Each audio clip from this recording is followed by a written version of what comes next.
ಬಂದ ನಂತರ ಅವರಿಗೆ ಇಷ್ಟರವರೆಗೆ ಇಂತಹ ಒಂದು ದೌರ್ಜನ್ಯ ಮಾಡಲಿಕ್ಕೆ ಸಾಧ್ಯ ಆಗಲಿಲ್ಲ. ಯಾರ ಮೇಲೆಯೂ ಗೂಂಡಾಗಿರಿ ಮಾಡಲಿಕ್ಕೆ ಸಾಧ್ಯ ಆಗಲಿಲ್ಲ.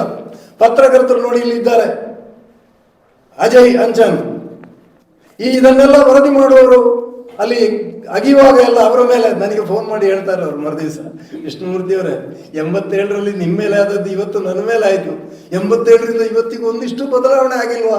ಈ ಹುಡುಗರ ಮೇಲೆ ಗೂಂಡಾಗಿರಿ, 3 ಜನ ಪತ್ರಕರ್ತರ ಮೇಲೆ ಧರ್ಮಸ್ಥಳದಲ್ಲಿ ಗೂಂಡಾಗಿರಿ ಮಾಡಿದರು.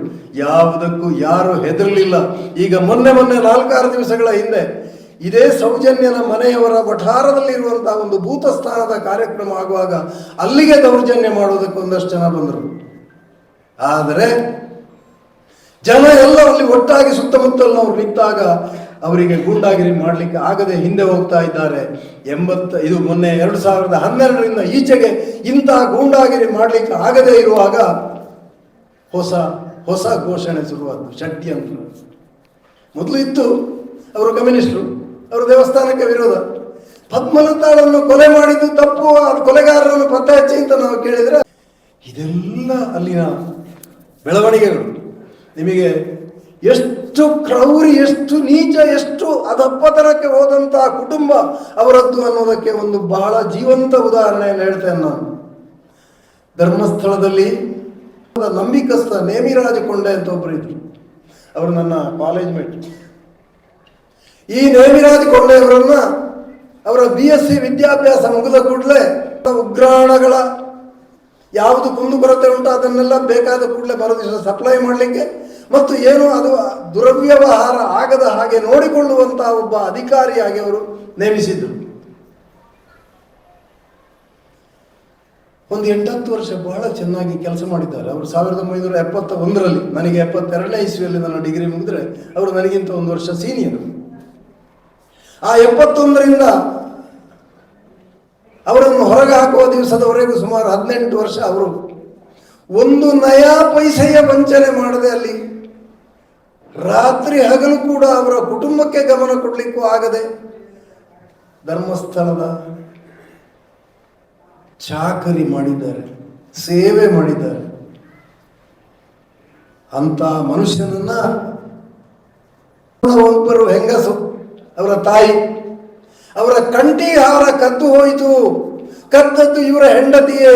ಇವರ ಹೆಂಡತಿ ಯಾವಾಗಲೂ ಅವರ ಜೊತೆ ಸಹಾಯಕ್ಕಾಗಿ ಹೋಗುವವಳು ಅನ್ನುವ ಅಪವಾದ ಹಾಕಿ ಅವರ ಹೆಂಡತಿ, ಮಕ್ಕಳ, ಅಕ್ಕ ತಂಗಿಯರ ಎಲ್ಲ ಇಡೀ ಕುಟುಂಬವನ್ನು, ನೇಮಿರಾಜ ಕೊಂಡೆಯ ಕುಟುಂಬವನ್ನೇ ಧರ್ಮಸ್ಥಳದಿಂದ ಹೊರಗೆ ಹಾಕಿದರು. ಆವಾಗ ನಮ್ಮ ಮಾಜಿ ಶಾಸಕರು ವಸಂತ ಬಂಗೇರರು ಅವರಿಗೆ ಒಂದು ಮನೆ ಕೊಟ್ಟರು ಬಾಡಿಗೆಗೆ. ಆವಾಗ ವಸಂತ ಬಂಗೇರಿಗೆ ಫೋನು, ಅವನಿಗೆ ಯಾರೂ ಮನೆ ಕೊಡಬಾರ್ದು, ನಾನು ಮಾತು ಕೊಟ್ಟಾಗಿದೆ, ಕೊಟ್ಟ ಮಾತನ್ನು ತಪ್ಪುವ ಅಭ್ಯಾಸ ನನಗಿಲ್ಲ ಅಂತ ಖಂಡಿತವಾಗಿ.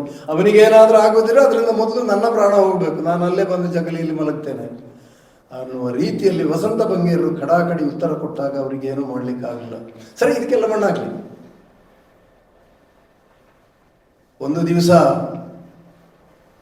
ಬೆಂಗಳೂರಿನ ಮನೆಯಲ್ಲಿ TV ನೋಡಿಕೊಂಡು ಎಲ್ಲರೂ ಕೂತ್ಕೊಂಡು ನೋಡುವಾಗ ಈ ಕಂಠಿಹಾರ ಒಬ್ಬ ಕರ್ನಾಟಕದ ಬಹಳ ಹೆಸರಾದಂಥ ಸಿನಿಮಾ ನಟಿ, ಕೇಳಿರ್ಬೋದು ನೀವೆಲ್ಲ ಹೆಸರು, ಚಲನಚಿತ್ರ ಮಂಡಳಿಯ, ವಾಣಿಜ್ಯ ಮಂಡಳಿಯ ಅಧ್ಯಕ್ಷ ಸ್ಥಾನದಲ್ಲಿದ್ದಂಥ ವ್ಯಕ್ತಿಯವರು, ಒಬ್ಬರ ಮಹಿಳೆ, ಅವರ ಕುತ್ತಿಗೆಯಲ್ಲಿ ಕಂಠಿಹಾರವನ್ನು ನೋಡಿ ನೇಮಿರಾಜ ಕೊಂಡೆ ಕದ್ದದ್ದಲ್ಲ ಅನ್ನುವಂಥ ಜ್ಞಾನೋದಯ ಆಯಿತು.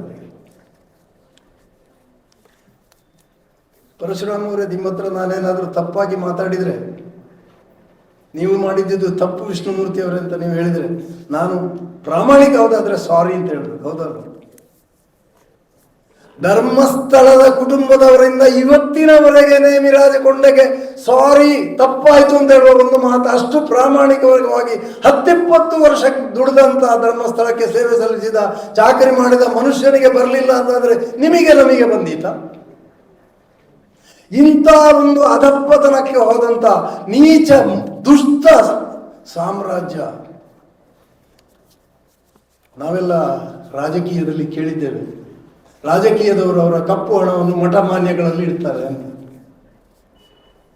ಈ ಮಠದವರು ಅವರಿಗೆ ಬೇಕಾದಾಗ ಬಿಟ್ಟು ತಪ್ಪ ತೆಗೆದುಕೊಡ್ತಾರೆ. 100 ರೂಪಾಯಿ ಇಟ್ಟರೆ 90 ರೂಪಾಯಿ ಕೊಡ್ತಾರೆ, 10 ರೂಪಾಯಿ ಅವರು ಮಠಕ್ಕೆ ಉಪಯೋಗಿಸ್ಕೊಳ್ತಾ ಇದ್ದಾರೆ. ಅಲ್ಲಿ ಇವರ ಈ ಅಕ್ರಮ ಬಡ್ಡಿ ದಂಧೆ 100ಕ್ಕೆ 105 ಕೊಡುವ, ನಮ್ಮಲ್ಲಿ ಇಡಿ ಅಂತ ಹೇಳುವ, ಈ ರೀತಿ ಎಲ್ಲ ರಾಜಕಾರಣಿಗಳ ದುಡ್ಡು ಅಲ್ಲಿ ಉಂಟು ಅಂತ ಹೇಳಿ ಗುಸು ಗುಸು ಸುದ್ದಿ, ನಮ್ಗೆ ಗೊತ್ತಿಲ್ಲ. ಅದು ಈ ಫೈನಾನ್ಸ್ SKDRDP ಎಲ್ಲ ಸೋಮನಾಥ್ ನಾಯ್ಕರು ಹೇಳಿದ್ರಲ್ಲ, ಬ್ರಿಟಿಷರ ಕಾಲದಲ್ಲಿ ಸ್ವಾತಂತ್ರ್ಯ ಹೋರಾಟಗಾರರಿಗೆ ವಿರುದ್ಧವಾಗಿ ಧರ್ಮಸ್ಥಳ, ಬೆಳ್ತಂಗಡಿ ತಾಲೂಕಿನ ದಕ್ಷಿಣ ಕನ್ನಡ ಜಿಲ್ಲೆಯ ಅಂದರೆ ಈಗಿನ ದಕ್ಷಿಣ ಕನ್ನಡ ಉಡುಪಿ ಎಲ್ಲ ದೇವಸ್ಥಾನ ಮಠಗಳ ಮುಖಂಡರು ಮುಖ್ಯಸ್ಥರು ಎಲ್ಲರೂ ಬ್ರಿಟಿಷರ ವಿರುದ್ಧವಾಗಿದ್ದರು. ಬರೇ ಧರ್ಮಸ್ಥಳವನ್ನು ಮಾತ್ರ ಬ್ರಿಟಿಷರಿಗೆ ಪರವಾಗಿ ಟಿಪ್ಪು ಸುಲ್ತಾನಿಗೆ ವಿರೋಧವಾಗಿ ಕೆಲಸ ಮಾಡಿದಂಥ ಸಂಸ್ಥೆ. ಆದರೆ ಸ್ವಾತಂತ್ರ್ಯ ಸಿಕ್ಕಿ ಬೆಳ್ತಂಗಡಿಯ 52ರಲ್ಲಿ ಚುನಾವಣೆ ನಡೆದಾಗ ಕಾಂಗ್ರೆಸ್ನವರ ದುರವಸ್ಥೆ ನೋಡಿದ್ರಲ್ಲ, ಇವರಿಗೆ ಬೇರೆ ಜನ ಸಿಕ್ಕಲಿಲ್ಲ.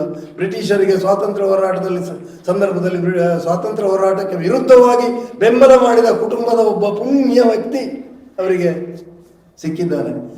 ಈ ರೀತಿ ಇದೇ ಕರ್ನಾಟಕ ರಾಜ್ಯದಲ್ಲಿ ಪದ್ಮಲತಾ ಕೊಲೆ ಪ್ರಕರಣ ನಡೆದಾಗ ಆವಾಗ ಹೇಳಿದ್ರಲ್ಲ ಸೋಮನಾಥ್ ನಾಯ್ಕ, ತನಿಖಾಧಿಕಾರಿಯಾಗಿದ್ದವರು ತನಿಖೆ ಮಾಡಿ ಎಲ್ಲವನ್ನು ಅವರನ್ನು ಅರೆಸ್ಟ್ ಮಾಡಲಿಕ್ಕೆ ರೆಡಿಯಾಗಿ ಪದ್ಮಲತಾ ಕೇಸ್ನಲ್ಲಿ ಎಲ್ಲ ತನಿಖೆಯನ್ನು ಮಾಡಿ ತಯಾರು ಮಾಡಿ ಇಟ್ಟಿದ್ದಾರೆ ಅಂತ ಹೇಳುವಾಗ, ಈ ತನಿಖೆಯಿಂದ ಆ ತನಿಖಾಧಿಕಾರಿಯನ್ನು ತೆಗಿಬೇಕು, ಅವನು ಸರಿ ಇಲ್ಲ ಅಂತ ಲೆಟರ್ ಕೊಟ್ಟವನು ಕೂಡ ಒಬ್ಬ ಕಾಂಗ್ರೆಸ್ ಶಾಸಕ, ದಳದ ಸರ್ಕಾರ.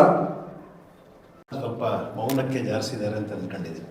ನಾವು ಎಲ್ಲಿದ್ದೇವೆ, ನಾಗರಿಕತೆ, ಸಂಸ್ಕೃತಿ, ಧರ್ಮ ಇದರ ಅಧಪತನಕ್ಕೆ ಯಾರು ಕಾರಣ, ಹೇಗಾಗ್ತಾ ಇದೆ ಅಂತ ಹೇಳೋದಕ್ಕೆ ಈ ಧರ್ಮಸ್ಥಳವನ್ನು ಸಾಕ್ಷಿಯಾಗಿ ಇಟ್ಕೊಂಡು ಎಷ್ಟೊತ್ತು ಮಾತಾಡಿದ್ದಾರೆ. ಅವರಿಗೆ ಎಲ್ಲರ ಪರವಾಗಿ ನಮಸ್ಕಾರ ಸರ್. ಸ್ಥಳ ಆದದ್ದರಿಂದ ಇಲ್ಲಿ ಸಾಹಿತಿಗಳು, ಕಲಾವಿದರು, ನಾಟಕದ ಕಲಾವಿದರು ಎಲ್ಲರೂ ಇಲ್ಲಿ ಇರುವುದರಿಂದ ಒಂದು ವಿನಂತಿ, ಧರ್ಮಸ್ಥಳದಲ್ಲಿ ಏನು ನಡೆದಿದೆ ಈ 20-25 ವರ್ಷಗಳಲ್ಲಿ, ಅದೊಂದು ರುದ್ರ ನಾಟಕ, ಅದನ್ನು ಕಲಾವಿದರು ಒಂದು ನಾಟಕ ರೂಪವಾಗಿ ಪರಿವರ್ತಿಸಿ ಇಡೀ ಕರ್ನಾಟಕದಲ್ಲಿ ತೋರಿಸಿದರೆ ನಾವು ಕಲಾವಿದರಾದದ್ದಕ್ಕೆ ಸಾರ್ಥಕ.